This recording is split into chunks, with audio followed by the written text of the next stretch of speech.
We open on the narrator, who introduces the film as a testament of truth, and he proclaims that it involves grave robbers from outer space. Grave Robbers from Outer Space actually happens to be the original title for this movie. It was changed because the Baptist church that was funding the movie thought that it would send the wrong message.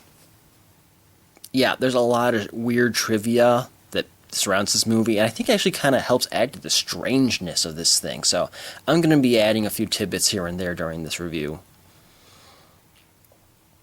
And speaking of just strangeness, look at this just wonderful set design. Plywood and a shower curtain, straight out of a high school play. Also straight out of a high school play is the acting. Everything from the delivery to the really bad accents to just the body language is just terrible.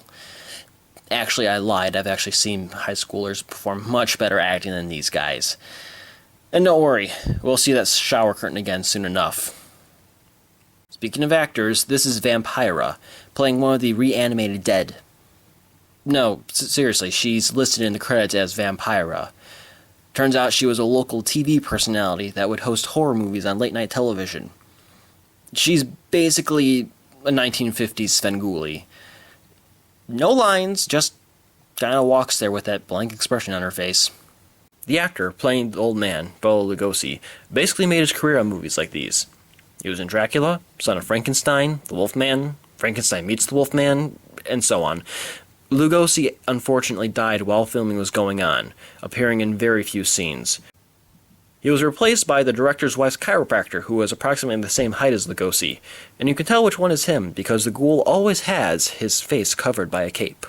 The production level of this movie is just mind-boggling. It has the air of cutting as many corners as possible, and it looks cheap. There was actually a rumor going around that the flying saucers were made from pie tins to paper plates, although the director affirms that he did indeed buy model aircraft in order to make the UFOs. Oh hey, it's the shower curtain again. Now a backdrop for an alien spacecraft. By the by, the plot is basically aliens are afraid of humans because they are too close to developing a technology that can destroy the entire galaxy. How do they do this, you ask? By blowing up the particles found in rays of sunlight. Yeah, it's pretty nonsensical. So how do they stop us from developing this bomb? Simple. They reanimate our dead. Yeah. This movie it's terrible. It is bad. It is, in some aspects, awful. It is widely known as one of, if not the, worst movies of all time. And it's glorious. You've probably heard the phrase, it's so bad that it's good. This is the reason why we have that. It is so much fun to watch. Everything about this movie feels like it was made by accident. You don't want to look, but you have to see where it's going. It's poorly shot. It has bad effects, a nonsense plot. The acting is amateur and maybe passable in very few cases.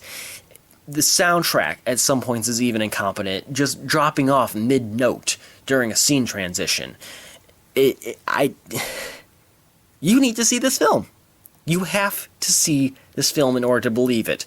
Stills and my voice will not do this movie justice. You have to get some friends, get a bunch of food, make an evening out of it. Just sit back and marvel at this just odd movie.